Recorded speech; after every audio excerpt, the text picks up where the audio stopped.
Si je vous dis c'est bon pour l'économie, c'est bon pour la planète, c'est bon pour vous, vous me répondez? Non? Vous ne trouvez pas? Bon, ok. Et si j'ajoute favorise le savoir-faire, soutient l'économie locale, aide à la création d'emplois, réduit l'impact environnemental, et j'en passe. Bienvenue dans notre émission Le Parc et vous. Le Parc et vous, c'est pour vous faire découvrir les entreprises du parc et surtout celles et ceux qui les dirigent et parfois même des métiers.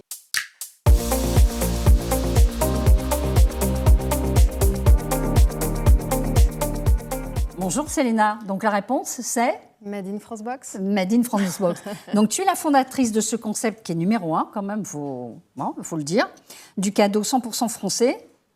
Moi j'ai juste une question, alors français et personnalisable en plus, hein. Donc attention, la start-up est née en 2015, c'est ça? Tout à fait. Ma première question, comment tu as eu cette idée? Alors, en 2015, j'avais 18 ans. Bah alors encore plus, comment à 18 ans on peut avoir une idée pareille? Je venais de me faire virer de mon école de commerce après 4 mois de scolarité. Parce que tu étais infernale? Retard Ouais. excessif. D'accord. Je crois que j'ai toujours voulu créer mon entreprise. Je suis un peu née dans un milieu entrepreneurial. Mes parents sont dans l'immobilier et l'hôtellerie. Et donc, je me suis dit que c'était le meilleur moment pour lancer ma boîte. Sans faire une école de commerce? Voilà. En te lançant? En autodidacte total. Ok, donc toi, tu plonges au milieu depuis un bateau, dans un océan, sans bouée, je suppose, en disant, bah, de toute façon, je vais nager. C'est ça. D'accord. C'est Mais ça. l'idée, alors, donc, ok, pour le côté entrepreneurial, mais comment t'es venue cette idée-là? En 2015, c'était le plein essor en France des box mensuelles, un concept arrivé tout droit d'Amérique, fondé en 2008 en Amérique. Et donc le concept était donc s'adresser aux particuliers et était de s'abonner et de recevoir chaque mois un cadeau surprise. Et d'office? D'office. Pas forcément à tes goûts. Voilà, sur une soi-disant thématique. pour te faire découvrir certaines choses. Voilà, tout à fait. Donc ce concept innovant m'a interpellée et en parallèle de ça, je souhaitais fonder une entreprise avec des valeurs et donc j'ai fait un petit mix et Made in France Box est né. Voilà. Oui, mais alors, enfin, écoute, excuse-moi, je veux bien écouter ton histoire, mais quand même, comment tu as fait pour solliciter, parce que nous nous sommes renseignés avec Annick, 1600 produits artisanaux et pour t'adresser à autant de producteurs et artisans? C'est-à-dire, ok, tu te dis, tiens, ce concept-là, c'est pas mal, ça m'interpelle. Bon, on a bien compris que tu voulais sortir des sentiers battus aussi, hein, je trouve ça innovant. Je veux un côté, si j'ai bien compris, protection de la planète, économie circulaire, locale, et on en passait des meilleurs. Mais en plus, tu as l'idée, 1600 produits comme ça, et d'appeler des artisans et... Non mais c'est fou. Oui. Donc tu as commencé par ça, oui, voilà, ça, vous dériez bien, au fait vous avez tel produit. Oui, tout à fait. Tout à fait. Le but c'était de sourcer des TPE, des produits locaux qui n'étaient pas distribués en grande distribution. La plupart de mes premiers artisans en 2015 vendaient essentiellement sur les marchés. Que sur les marchés? Oui, même pas sur Internet. des tout petits. D'accord. Non. Et donc, effectivement, on a commencé avec 1, 2, 3, et puis aujourd'hui, on a 300 fournisseurs partenaires référencés. Donc, et plus de 1600 produits. Voilà. Ouais, plus de 2000 maintenant qu'on stocke du coup dans notre entrepôt de Saint-Ouen-l'Aumône. Alors, une question indiscrète, parce qu'il ne faut pas que les autres l'entendent. Tu testes et tu goûtes tous les produits? Alors, non. Non? Non, ah bon, non. Tu m'assures, malheureusement, 2000 produits, je ne pourrais pas, je crois. Et on est chaque jour, on a un service achat maintenant qui chaque jour référence de nouveaux produits. Donc, je ne les connais pas tous. Tu ne les connais pas tous. Mais tu leur fais confiance? Oui, tout à fait. Par rapport à quels critères, alors, dans ce cas-là? Parce que si tu goûtes pas tout, tu te dis, tiens, lui, il fait des petits fromages de chèvre et en même temps, il fait du foie gras. Fromages de chèvre, je les ai goûtés, donc je lui fais confiance pour le foie gras. Comment tu fais? Alors nous, on est déjà que sur des produits secs. Notre métier, c'est de proposer du cadeau français personnalisable. Parce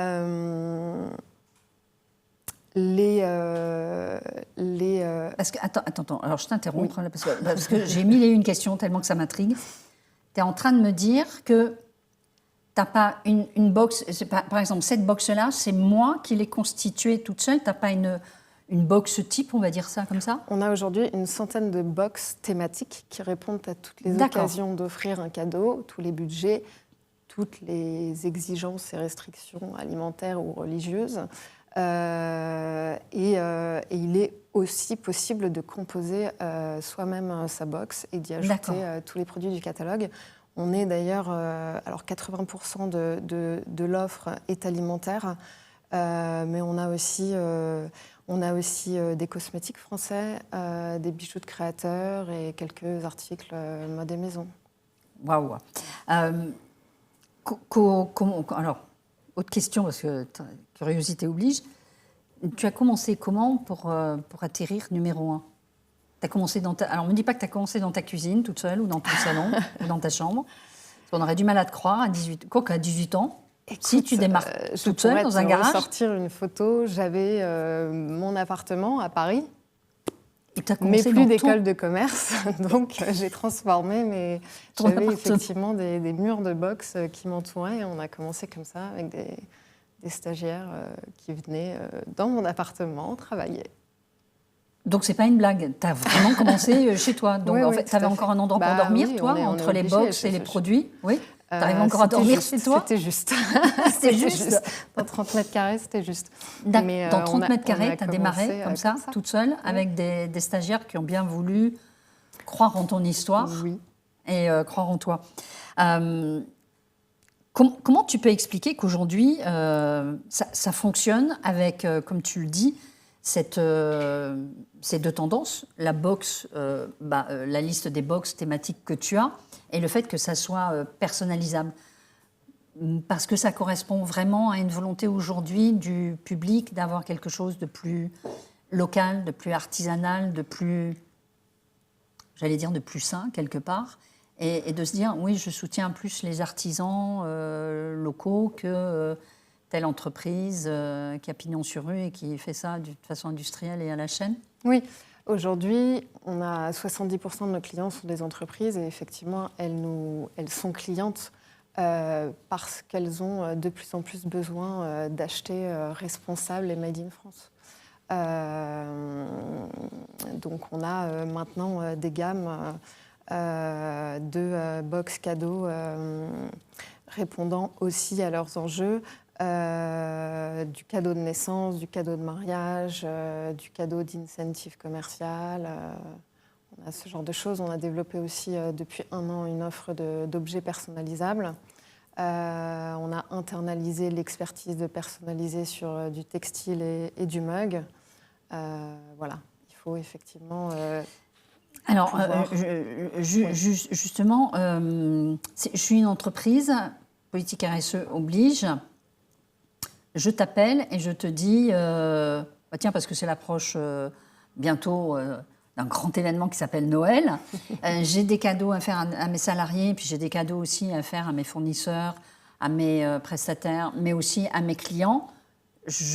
Comment je fais? Je t'appelle, je vais sur Internet pour voir ton site, je fais mes box toute seule. Est-ce que tu vas m'accompagner et comment? On a un site internet, effectivement, qui s'adresse à la fois aux particuliers et aux professionnels. On a un service commercial qui s'occupe de notre clientèle B2B, que l'on accompagne dans leurs besoins de cadeaux et leurs différents enjeux de fidélisation client, d'incentive commercial, de récompense interne. Et de RSE? Et de RSE. Et là, toi, c'est 100%? Oui, on a des directions RSE qui nous sollicitent également, puisque ils ont de plus en plus besoin d'acheter Made in France et éco-responsable. Donc nous, on va pouvoir leur proposer des produits, leur dire d'où ça vient et pourquoi ce produit est éco-responsable. Et aujourd'hui, je pense que c'est ça que les entreprises t'amènes tous ces recherchent. renseignements aux clients. D'où vient le produit Oui. Et pourquoi toi tu l'as considéré comme étant comme ça plutôt que comme ça. Tout à fait. Waouh. Justement, tu parles de tes clients. Donc, si j'ai bien compris, tu peux autant avoir d'entreprises que de particuliers. Ouais, en 9 ans, on a 26 000 clients, 70% d'entreprises. Et est-ce qu'on peut dire, alors c'est pas une injure, hein, surtout, il n'y a pas d'allusion malsaine non plus, est-ce qu'on peut dire que c'est parce que ces particuliers ou ces entreprises ont le même profil que ces particuliers qui sont plus attentifs sur le fait que ça soit made in France, que le fait que ça soit local, que le fait que ça soit de l'artisanat? Est-ce qu'il y a ces valeurs qui sont de plus en plus partagées entre le particulier et l'entreprise? Pas forcément. Pourtant, on a l'impression que le particulier, aujourd'hui, veut savoir d'où ça vient, c'est local. Ah oui, tout à fait. La transparence est demandée à la fois par nos clients particuliers et professionnels. Oui. Tous les artisans, tu vois, sur la fiche produit sur Internet de ce produit, on est en totale transparence sur l'artisan, le lieu de production, depuis quand il fait ça.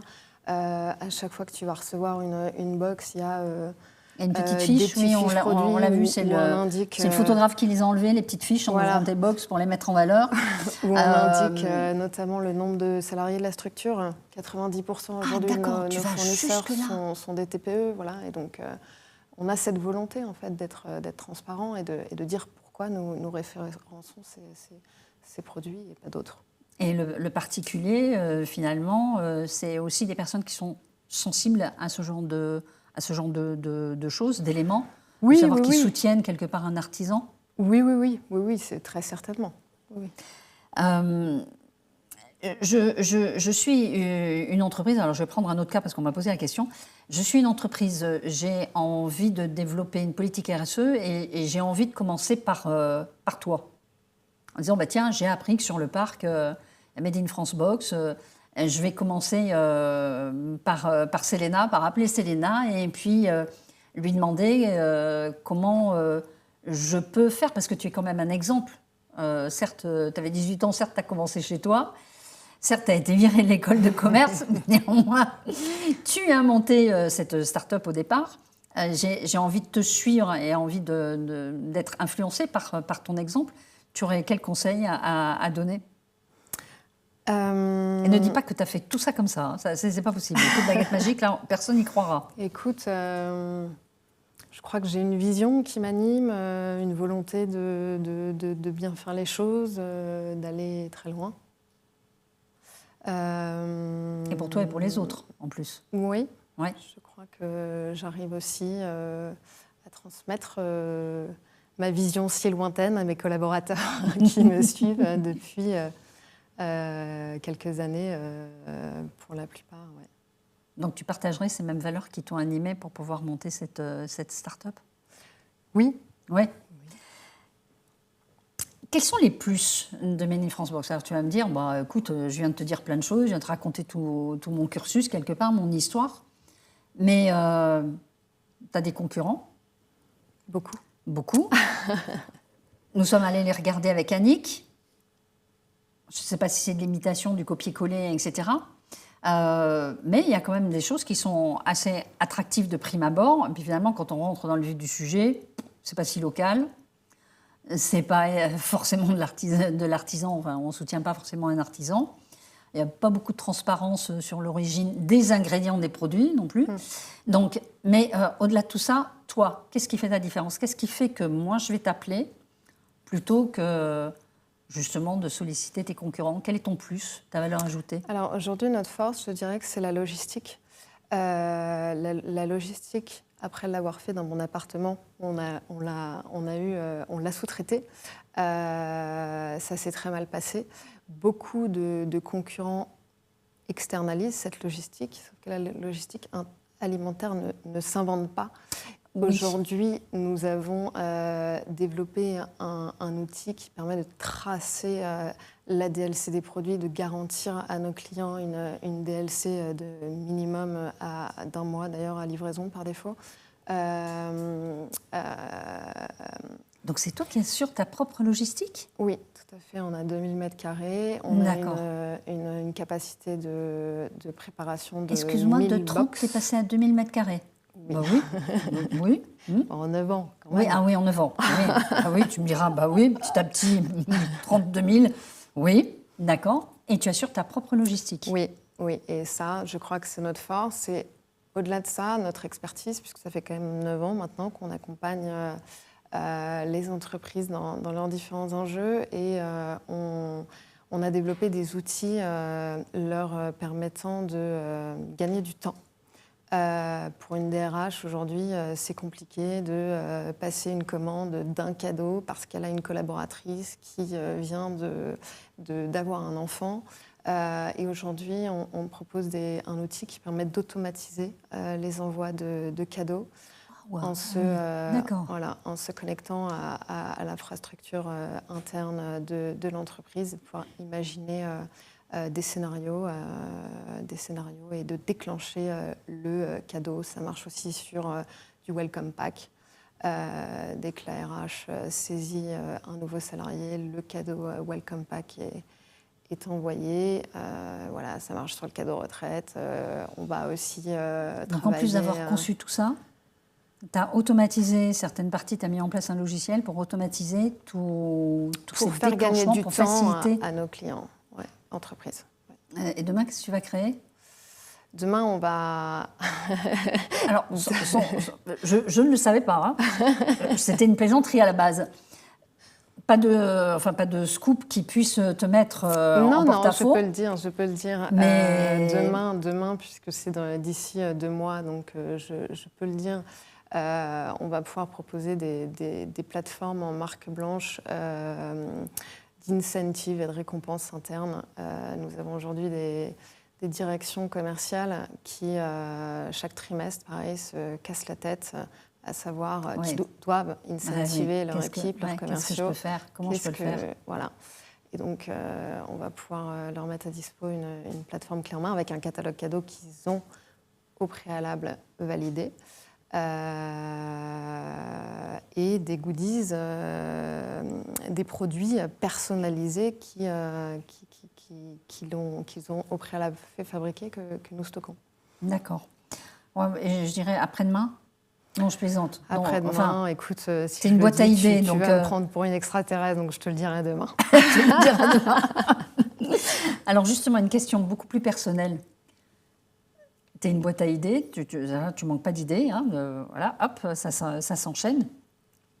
Pour développer toujours sur cette même vision, ce style de produit et pour diffuser ce style de valeur, c'est quoi ton moteur? Tu marches à quoi? Au jus d'extraterrestres Écoute, tu te balades sur d'autres planètes je rêve beaucoup. Tu rêves beaucoup? Non. Je rêve beaucoup. D'accord. Donc tu inventes des scénarios tu rêves de scénarios de science-fiction que le lendemain matin, tu essaies de réaliser. Je crois que le rêve n'existe pas et qu'on peut atteindre chaque rêve si on sait dessiner le chemin, si on sait voir le chemin. Waouh, une rêveuse. Donc en fait, si je te donne un rêve, tu me le réalises aussi?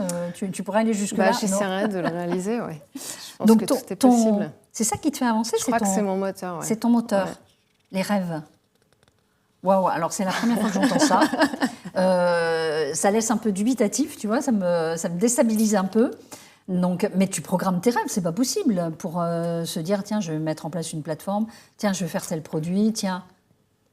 Non, c'est parce que tu baignes tellement dans ces produits que... Oui, je suis sans cesse en train de trouver des solutions pour mes clients. Et donc, j'imagine des choses et je fais tout pour les réaliser. Donc, tu baignes tellement... Tu es en train de me dire que tu baignes tellement dans tout ça que finalement, ça influence tes rêves et que tes rêves t'amènent d'autres possibilités, d'autres produits, d'autres pistes. Oui. En 2015, c'était qu'une box mensuelle qui s'adressait aux particuliers. Alors on dit que les rêveurs en général ne sont pas des productifs, mais alors toi, tu bats tous les records et tu nous prouves complètement le contraire. Merci beaucoup Selena pour cet échange. Merci parce que c'était particulièrement émouvant et touchant. Je m'attendais à tout, sauf à une rêveuse aussi productive que toi. Quant à nous, nous nous retrouvons très bientôt pour un autre rendez-vous. Merci de votre fidélité. Merci de nous suivre et d'avoir regardé cette vidéo jusqu'à la fin. On retrouvera complètement tes coordonnées, voire on va mettre ton numéro de portable pour qu'on puisse abuser de tes rêves, puis te glisser plein d'autres idées. Suivez-nous sur les réseaux sociaux et sur notre chaîne YouTube. Abonnez-vous, likez, commentez, partagez, vous en avez l'habitude. Un grand merci à toute la régie et à notre photographe et à Annick qui maintenant préfère être derrière la caméra. À bientôt et surtout, prenez soin de vous. Et puis maintenant, je dirais que tout le monde sait comment soutenir les producteurs locaux tout en se faisant du bien, grâce à toi. Oui. Merci Selena.